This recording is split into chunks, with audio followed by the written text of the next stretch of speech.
மாதவரம் சட்டமன்ற தொகுதி சரிங்களா. இதில் வந்து சடையங்குப்பம் பர்மா நகர் இப்போது எம்எல் பிரபானை வந்து நன்றி தெரிவிக்க வராப்பில். இங்கே மோஸ்ட்லி அதிகமான பிரச்சனை வந்து குடிநீர் பிரச்சனை தான். குடிநீர் தண்ணி வந்து ரொம்ப தட்டுப்பாடு.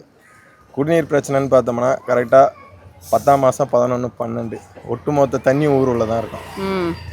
ஏன்னா புழல் ஏரியில் திறக்கிற தண்ணி 500 கண்ணாடி திறந்தாலும் சரி, 2000 கண்ணாடி திறந்துட்டாங்கன்னா ஊருள்ள வீட்டு உள்ள தான் தண்ணி நிற்கும். ட்ரைனேஜ் சிஸ்டம் இங்கே இல்லையா? இது ட்ரைனேஜ் சிஸ்டம்ன்றது வந்து இது எப்படின்னா, இது வந்து நம்ம ஆத்தோடைய கடைசி பகுதி. கடல் நீர் வந்து மேலே ஏறி இறங்குற இடம்.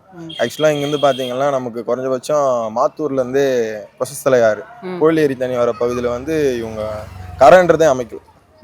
ஆக்சுவலாக கொசஸ்தலை ஆறுக்கு மட்டும் போன 5 ஆண்டில் மட்டுமே சுமார் ஒரு 300 கோடி நிதி ஒதுக்கி எல்லாமே பண்ணாங்க. ஆனால் எதுவுமே பண்ணலை. கொசஸ்தலை ஆற்றோடைய மெயின் பகுதி வந்து நம்ம நாப்பாளையம் சைடு வரும். அந்த சைடு வர்றதுலையும் கரை போடலை. கரை போடாதனால மணலி புதுநகர்லேருந்து வர தண்ணி எல்லாமே ஆழப்படுத்தாதனாலையும் வர தண்ணிகள் எல்லாமே ஃபஸ்ட்டு பர்மா நகர் பாதிக்கப்படுது. பர்மா நகருக்கு அடுத்தது சடையங்குப்பம் பாதிக்கப்படுது. இந்த பாதிப்புனால மக்கள் என்ன பண்ணுறாங்க, இங்கே இருக்கிறதே ரொம்ப கஷ்டப்படுறாங்க. இவ்வளோ நாள் ரோடு ஸ்பெசிலிட்டி இருந்தோம், இண்டஸ்ட்ரியல் ஜோன் இருந்தோம், பஸ் வசதி கிடையாது இந்த 2 ஊருக்குமே குறைஞ்சபட்சம் சொல்ல போனால். அதே போல் எம்எஃப்எல்லேருந்து சுமார் ஈச்சங்கொழி மணலி புதுநகர் வரைக்கும் எந்த ஒரு வண்டியுமே கண்டெய்னர் சர்வீஸ் ரோடு மெயின்டைன் பண்ணுறதே கிடையாது. ஆமாம், ஆக்சிடென்ட் ஜோனு அதிகமாக ரெட் ஜோனில் இருக்கிறதுனா இந்த மாதவர தொகுதியில் இந்த பகுதி தான். வேட்பாளர் இப்போ ஜெயிச்சிட்டாங்க, அவங்க தான் எல்லாமே. ஆனால் ஆக்சுவலாக இருந்தால் எங்களுக்கு தேவையானது ஆக்சிடென்ட் இல்லாத ஒரு சாலை.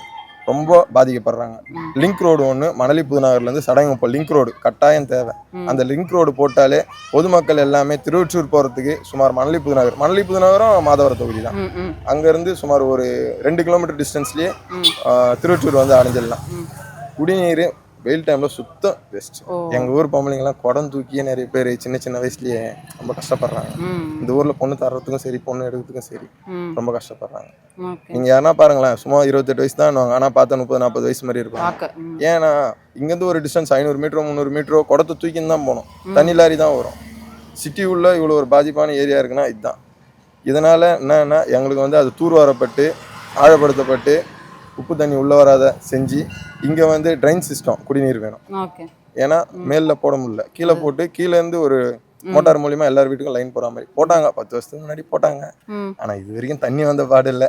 எந்த ஒரு ஆட்சியிலையும் வருவானுங்க. போன வருஷம் வந்து எம்எல்ஏ, அது 3 வருஷமெல்லாம் வருவானுங்க. சும்மா சீனை போட்டு நான் பண்ணுறேன், நீ பண்ணுறேன், அவ்வளோதான். இவர் ஒரு மாற்றத்தை தருவார். மாதவரம் மாற்றம்ன்றதுக்காக வந்திருக்கோம். சரி, நல்லது நடந்தால் போதும்.